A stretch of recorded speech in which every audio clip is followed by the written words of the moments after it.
तो hello everyone, welcome in my new blog. तो ये मेरे छोटे भाई को ठंड में नहला दिया गया था और बेचारा सूख रहा था धूप में बैठ के। और मेरा बड़ा भाई नहीं, इसका बड़ा भाई जो वीडियो में घुसने की कोशिश कर रहा था। तो आज थी मेरी मासी की शादी, सवेरे से सब काम में लगे थे, तो मैंने यहाँ से वीडियो रिकॉर्ड करना शुरू किया था। ये लोग मेरा मजाक उड़ा रहे थे, मम्मी और मासी मिलके। और मैंने फेस पे मास्क लगा रखा था, पील ऑफ मास्क, उस वजह से। फिर इसको रिमूव करने के बाद हम लोग जल्दी से, मैंने साड़ी पहननी थी तो उसमें बहुत टाइम लग गया। और इसके बाद फिर मेकअप करके हम लोग हॉल को निकल रहे थे। यहाँ पे मैं भी रेडी हो गई थी, मासी जो ब्राइड थी वो भी, मम्मी और मम्मी से जो छोटी मासी हैं वो सब रेडी हो गए थे। बस हम लोग गाड़ी का वेट कर रहे थे कि गाड़ी आए और हम लोग बैठें और हम लोग निकल रहे हैं हॉल के लिए, क्योंकि बहुत लेट हो गया था, कॉल पे कॉल आ रहे थे। और इन्हें इतनी ठंड लग रही थी कि ये काँप रही थी, तो इन्हें शॉल उड़ानी पड़ी। उसके बाद पापा मेन गेट पे खड़े होकर सबको डांट लगा रहे थे, तुम लोगों ने लेट कर दिया।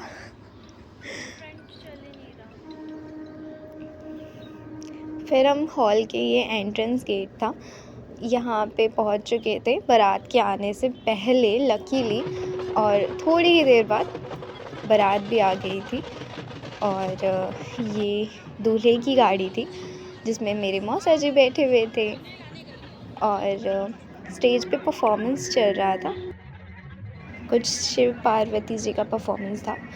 और उसके बाद मेरी बड़ी मासी दूल्हे को परछ रही थी, जिसमें जो ओखली होती है, ओखली में कूटने वाला जो मूसर होता है, हमारे यूपी में उसे मूसर कहा जाता है, उससे दूल्हे के सिर पे घुमा घुमा के, यानी वार के नज़रें उतारी जाती हैं। उसके बाद मेरे मौसा और मामा और मेरे पापा जी उन्हें स्टेज पे लेके गए। उसके बाद हमने स्टार्टअप जो भी था उस पर फोकस किया, खाया पिया। और उसके बाद थोड़ी देर बाद मुझे पता चला कि मौसी की एंट्री हो रही है, तो फिर मैं दौड़ के गई।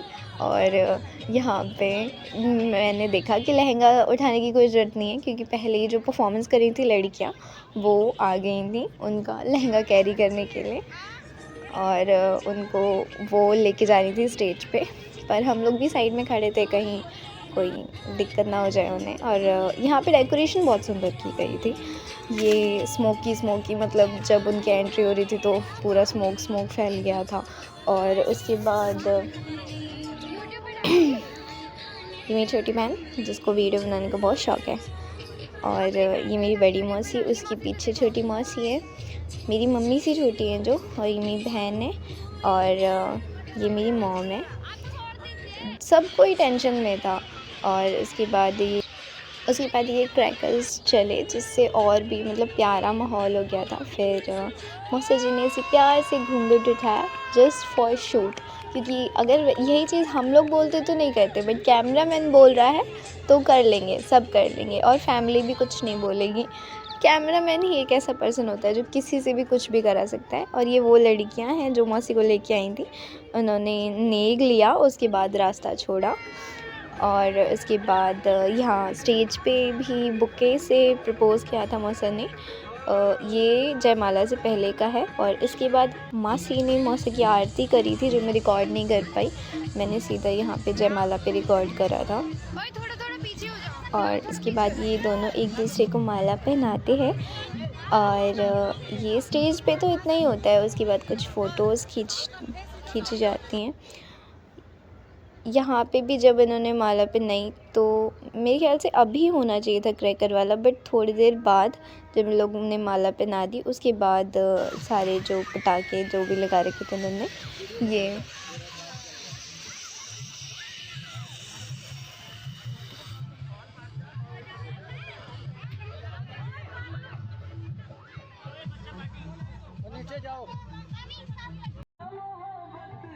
उसके बाद इन दोनों की फ़ोटो शूट हो रहे थे, मासी की। और मासी को बहुत ज़्यादा ठंड लग रही थी, इसलिए वो ज़्यादा फ़ोटोज़ भी नहीं खिंचवा पाई, वो काँप रही थी पूरी। और जब ये लोग चले गए तो उसके बाद मैंने थोड़ा सा खाया था, ये फ्राइड राइस और मंचूरियन था। और उसके बाद हमने पान खाया था। लड़का नहीं मान सकता, दुनिया मान जाएगी बट ये नहीं मानेगा। पान का स्वाद मुझे कुछ समझ ही नहीं आया, ना मीठा था ना कुछ था, अजीब सा सुपारी का स्वाद आया। लग रहा है भाई इसमें सुपारी है। सुपारी होती है, मीठा पान में ले, ये भी खा ले। पूरा खा लेते हैं क्या? हाँ गोट लेते हैं? पूरा खाते हैं ना, ये थूकते भी है जी, हैं बताओ ना। पूरा खा मत जाना, ये थूक देना बाद में, क्या वो? पूरा कटक जाना। अरे तुमको पागल हो गए, तुमको बेइज्जती करा दे। अब साड़ी पे लगते ना मांग उनसे ला दूर हट जाओ, तो ना तुम्हारी बेइज्जती हो गई। तुम खाओगे उनके पास में। क्या बेइज्जती कर देंगे सब।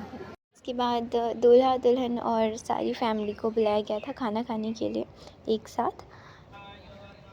उसके बाद ये हमारे यहाँ दूल्हा जो दूल्हे के आने से पहले भसुर जो होते हैं वो जो भी ज्वेलरी और जो भी चढ़ाना होता है वो दुल्हन को चढ़ाते हैं। और इसके बाद वो कभी भी उन्हें टच नहीं कर सकते, मतलब टच नहीं होना चाहिए, ऐसा रूल है। पापा जो थे मौसी के पैर पूजते हैं और उसके बाद मम्मी पापा मौसी का कन्यादान करते हैं और उसके बाद फेरे होते हैं, सिंदूर लगाया जाता है। और मैं विदाई वाला रिकॉर्ड नहीं कर पाई थी बिकॉज बहुत काम था, मैंने जूते भी चोरी करे थे। और यहाँ पे मौसी का जो सिंदूर था वो मामी मेरी सिंदूर बहा रही थी, मतलब एक्स्ट्रा जो था सिंदूर उसे हटा रही थी। आज के लिए बस इतना ही।